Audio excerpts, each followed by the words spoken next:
Às vésperas do suposto encontro entre Lula e Trump, o brasileiro resolveu criticar os ataques do presidente americano contra os narcoterroristas. Mas ele foi além. Lula passou pano para os traficantes e colocou a culpa nos viciados. Enquanto isso, o clima de velório no STF atingiu mais um. Agora foi a vez do Toffoli cair no choro. Tudo isso e mais nossa pauta internacional.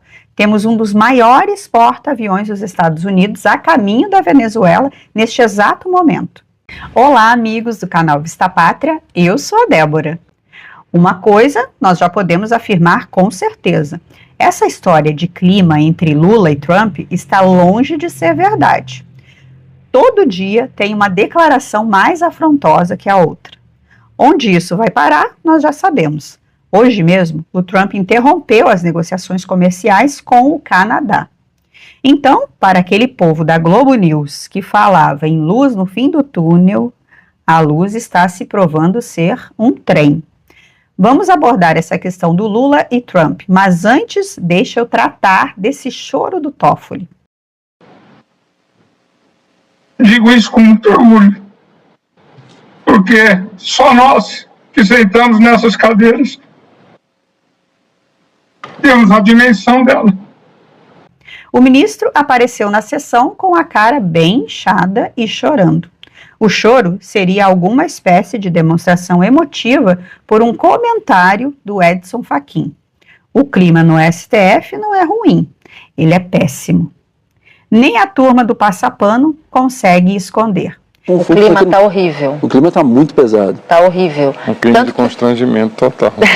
Como diria o Gerson Camarote, há um clima de constrangimento. E os motivos disso são as pressões para as mudanças. Mudanças que eles também acreditam que estão acontecendo.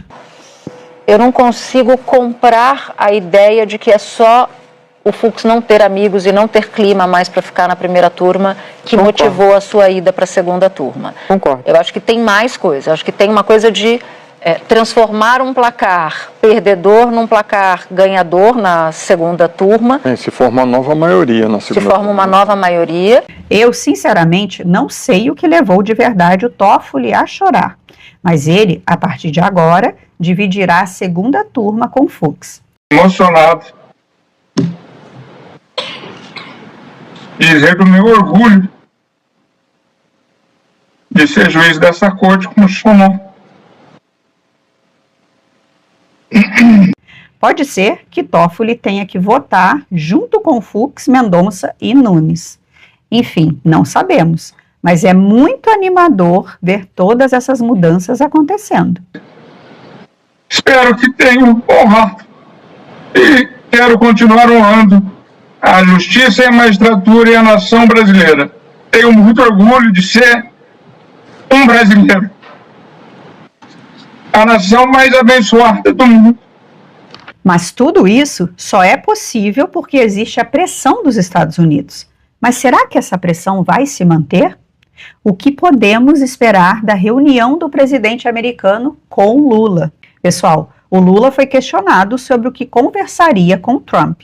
O petista disse que conversaria de tudo e citou a questão de violação de direitos humanos. Segundo ele, essas sanções contra autoridades brasileiras e as próprias tarifas são baseadas em informações falsas. Eu não disse que vou oferecer isso, você que disse. Eu não disse que vou oferecer, eu disse que na conversa que nós temos não existe veto a nenhum assunto. E o que o Brasil ofereceria? Podemos discutir de Gaza, a Ucrânia, a Rússia, a Venezuela. Portanto, a reunião tem um assunto típico que é a taxação que foi feita ao Brasil. Que nós não concordamos com ela porque ela não é verídica. A tese de que não tem direito humano no Brasil porque está perseguindo o ex-presidente também não tem nenhuma veracidade. Quem comete crime no Brasil é julgado e se for culpado é punido. Primeiro ele diz que não tem nada a oferecer para o Trump e depois afirma que não há violação de direitos humanos no Brasil.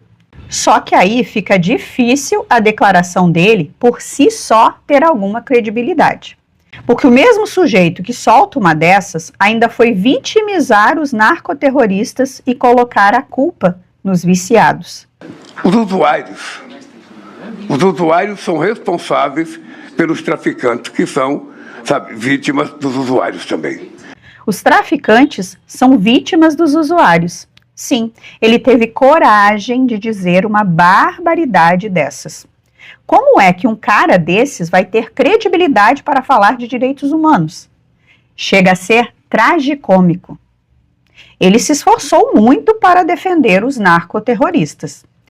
Eu, antes de falar, de julgar alguém, antes de punir alguém, eu tenho que julgar essa pessoa. Eu tenho que ter provas.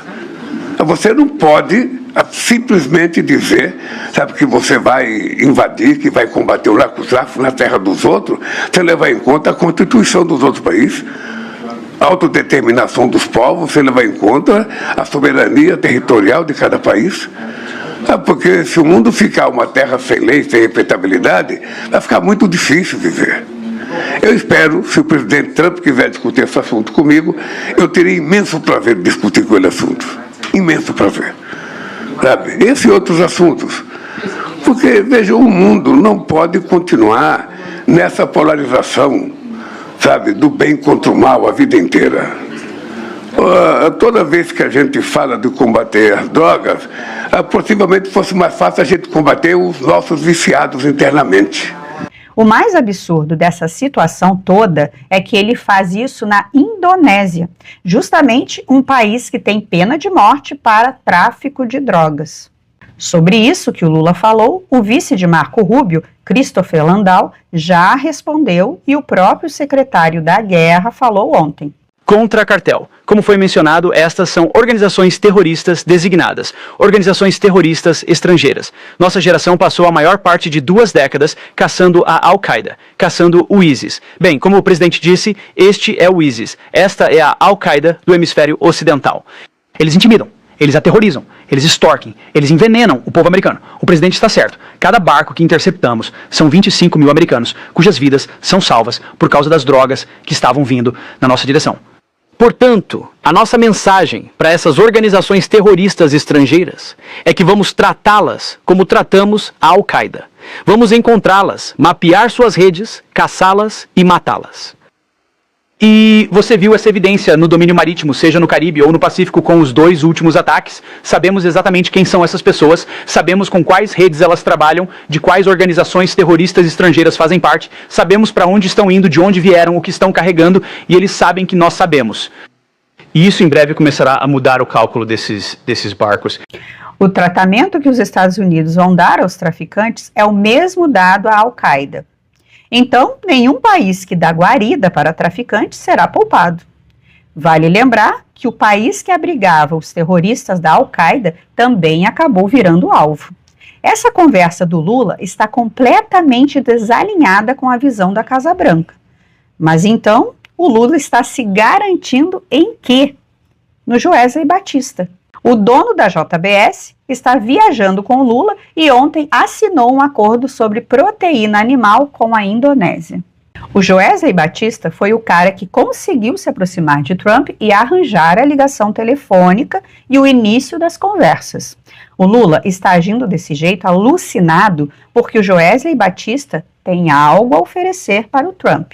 Porém, não sabemos até que ponto o que ele tem a oferecer vai se sobrepor à política de Estado dos americanos. Por mais que se ofereça um acordo vantajoso, o acúmulo de barbaridades desenvolvidas por Lula e pelo regime pode acabar inviabilizando qualquer acordo. Países que tinham um diálogo muito maior com Trump, como a Rússia, acabaram sancionados. Então, não vejo um cenário promissor tão cedo. Enquanto isso, o Departamento de Estado vai trabalhando a todo vapor. Nicolás Maduro não parece ser mais um caso de guerra, mas de hospício. Ontem, o ditador venezuelano resolveu clamar por paz em inglês. Para vocês entenderem o grau do ridículo, eu não dublei esse vídeo para que vocês escutem bem as entonações. Not war, not war, not war. Just peace, just peace, just peace, forever, forever, forever. Peace forever. No crazy war. no a la guerra loca. No crazy war, no crazy war. Please, please, please. Yes, peace, peace forever, peace forever. Victory forever defeats. Victory forever defeats. Esto se llama lenguaje tarzaneado.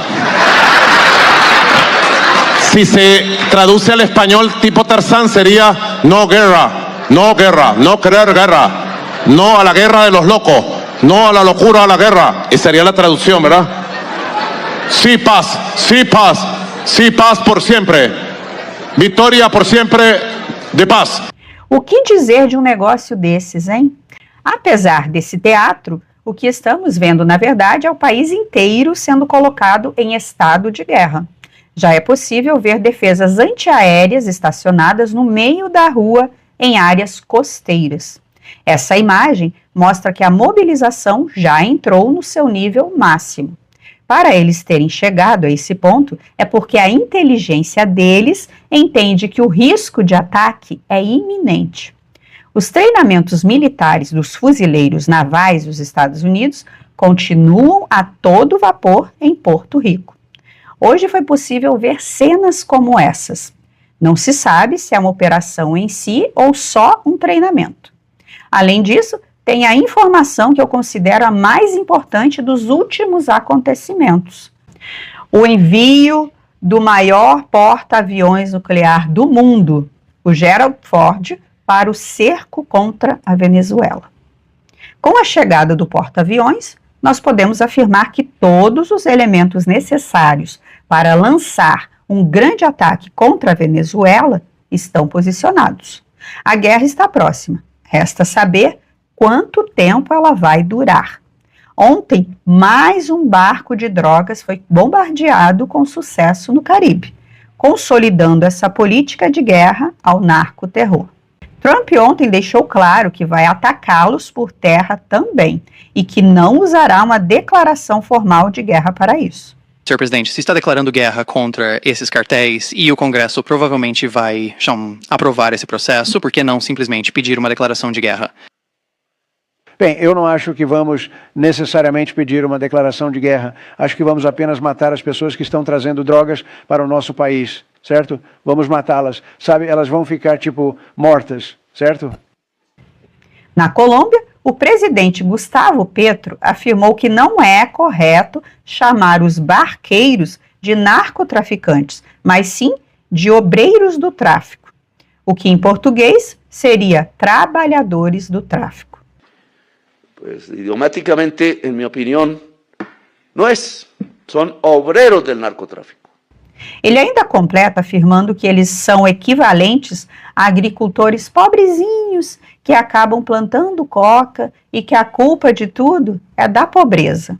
Igual que hay campesinos que terminan dándole insumos a través de la hoja de coca por un dinero y por su situación de pobreza, en el mundo del Caribe, de donde yo nací, entre otras, las carencias también son tan grandes que muchas personas dedicadas a la pesca y al uso de la lancha por fines turísticos y otros, terminan prestándoles servicios al narcotráfico. Eles nem fazem questão de disfarçar sua defesa do tráfico de drogas. A China publica vídeo militar com o título "Estamos prontos para libertar Taiwan".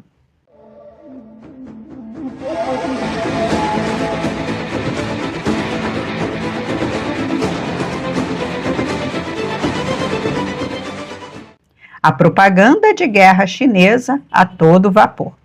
A Hungria veta a pretensão da União Europeia de usar ativos russos congelados para financiar a Ucrânia.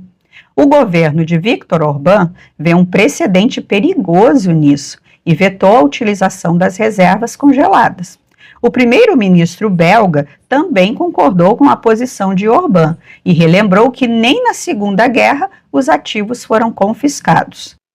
Bem, estou ansioso pela discussão sobre os ativos imobilizados, não os ativos congelados. Há uma grande diferença, os ativos soberanos. Existe a ideia de confiscá-los para entregá-los à Ucrânia. estou procurando a base legal para esta decisão. Isso não é um detalhe muito... Isso não é um detalhe. Mesmo durante a Segunda Guerra Mundial, os ativos imobilizados nunca foram tocados, então este é um passo muito importante se você quiser tomá-lo. Temos 3 exigências. Quero a total mutualização do risco porque há um grande risco. Sofreremos com enormes reivindicações. Então, se você quiser fazer isso, teremos que fazer isso todos juntos. Queremos garantias de que, se o dinheiro tiver que ser devolvido, todos os Estados-membros contribuirão. As consequências não podem ser apenas para a Bélgica. E a terceira exigência é que todos os países que têm ativos imobilizados se movam junto conosco, porque somos os únicos. A Euroclear é a única instituição financeira que oferece os lucros inesperados para a Ucrânia. Sabemos que há grandes quantias de dinheiro russo em outros países que sempre foram silenciosos sobre isso. Se agirmos, devemos agir todos juntos. Isso é solidariedade europeia. Se essas 3 exigências, que eram bastante razoáveis, eu acho, forem atendidas, então poderíamos avançar. Caso contrário, farei tudo ao meu alcance a nível europeu, também a nível nacional, política e legalmente, para impedir esta decisão. A Hungria defende que os ativos permaneçam congelados até o fim da guerra. Ainda sobre a Hungria, ontem nós tivemos milhões de patriotas conservadores marchando nas ruas para comemorar a revolta de 1956 contra o regime soviético comunista. O próprio Orbán participou das manifestações. Após sanções dos Estados Unidos contra petrolíferas russas, a China, de maneira surpreendente, suspende a compra de petróleo russo. A decisão marca um duro golpe contra as exportações russas, que já enfrentam problemas para vender para a Índia. Nem a China está bancando segurar a mão da Rússia. Mas quer apostar que o Lula vai querer fazer diferente e vai continuar comprando diesel russo? No Brasil, o STF formou maioria para aprovar a volta do nepotismo. Até o momento do fechamento dessa sessão, a votação já contava com 6 votos a 1. Com esse entendimento, parentes poderão ser empregados em cargos de confiança no Poder Executivo. Agora, o prefeito, governador ou presidente poderão indicar parentes, desde que comprovem qualificação para o cargo.